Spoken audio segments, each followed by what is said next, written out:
Big boss Malayalam season 7-ൽ ഇപ്പോൾ 3 ക്യാപ്റ്റന്മാരാണ് ഉള്ളത്.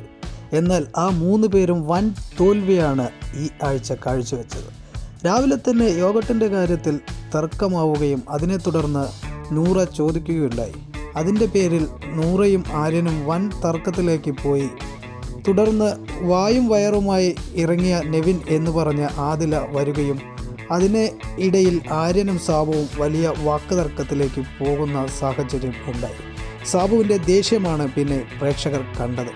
ആര്യനെ വെറും തറയാക്കരുത് എന്ന് പറഞ്ഞുകൊണ്ട് സാബുമോൻ ആ പ്രശ്നത്തിൽ നിന്നും വിട്ടുമാറി നിന്നു. എന്നാൽ അതിനിടയിൽ അനുമോൾ യോഗട്ട് എടുത്ത് കൊണ്ടുപോകുന്നതിനിടയിൽ ആര്യൻ അനുമോളിൻ്റെ ശരീരത്തിൽ തൊടാൻ ശ്രമിച്ചു എന്നതാണ്. ആ ശ്രമത്തിനിടയിൽ ആര്യനെ അനുമോൾ പറഞ്ഞത് ഇങ്ങനെയാണ്: വെറും പെൺകോന്തനാണ് നീ എൻ്റെ ശരീരത്തിൽ തൊട്ടുപോകരുത് എന്ന് പറഞ്ഞ് അനുമോൾ ആര്യനെ ഞെട്ടിച്ച് വിടുകയായിരുന്നു. തർക്കത്തെ തുടർന്ന് അക്ബർ അനുവിൻ്റെ വാപ്പയ്ക്ക് വിളിച്ചു. എന്തൊരു നാണം കെട്ട ഗെയിമേഴ്സാണ് ഇപ്പോൾ സീസൺ 7-ൽ ഉള്ളത്. അനീഷ് ആ പറയുന്നത് കണ്ടില്ലെങ്കിൽ അക്ബർ സൈലൻ്റായി പറഞ്ഞത് ആരും കേൾക്കില്ലായിരുന്നു. എന്നിട്ട് അതിനെ ന്യായീകരിക്കുന്ന അക്ബറിനെയാണ് പിന്നെ നമ്മൾ കണ്ടത്. ഇത്രയും പ്രശ്നത്തിനിടയ്ക്ക് അക്ബറും അനുമോളും തമ്മിൽ ഒരു ചെറിയ വാക്കുതർക്കത്തിലേക്ക് പോകുകയും അക്ബർ വളരെ ചുണ്ടനക്കിക്കൊണ്ട് തന്നെ ലിപ്സുകളുടെ മൂമെൻറ്റിൽ നിന്ന് അനുവിൻ്റെ വാപ്പയ്ക്ക് വിളിക്കുകയും ചെയ്തിട്ടുണ്ടായിരുന്നു.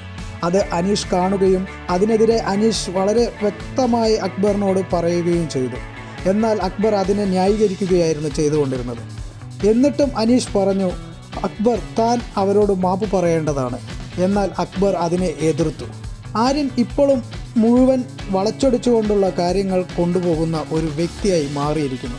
അതിനെ പിന്താങ്ങാൻ നെവിനും അക്ബറും വെറും ചീപ്പ് ഷോ കാണിച്ച് ആര്യൻ്റെ പുറകെ നിൽക്കുകയാണ്.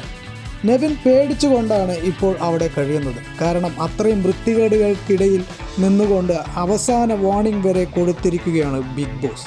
നെവിൻ പേടിച്ച് ഓടിയതാണ് എന്ന് തന്നെ പറയാം.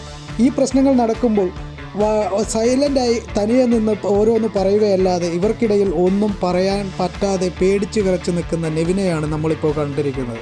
ഏറ്റവും എൻ്റർടൈൻമെൻ്റ് ആയിട്ടുള്ള ഒരു വ്യക്തി അല്ലെങ്കിൽ ഒരു ഗെയിമർ എന്ന നിലയിൽ ബിഗ് ബോസിൽ തുടർന്ന വ്യക്തിയാണ് നെവിൻ. എന്നാൽ ഇപ്പോഴത്തെ അവസ്ഥ കാണുമ്പോൾ നമ്മൾക്ക് തന്നെ പുച്ഛം തോന്നുന്ന ഒരു അവസ്ഥയിലേക്കാണ് വരുന്നത്.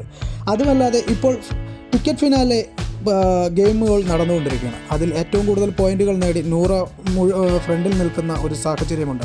എന്നാൽ ഇന്നത്തെ ഗെയിമുകളിലൂടെ നൂറയാണ് ഇപ്പോൾ വിൻ ചെയ്തിരിക്കുന്നത്. ഇങ്ങനെ വിൻ ചെയ്യുന്ന വ്യക്തി ഫിനാലെയിൽ ഡയറക്റ്റ് എൻട്രി ലഭിക്കും എന്നുള്ളതാണ് ഇതിൻ്റെ പ്രസക്തി.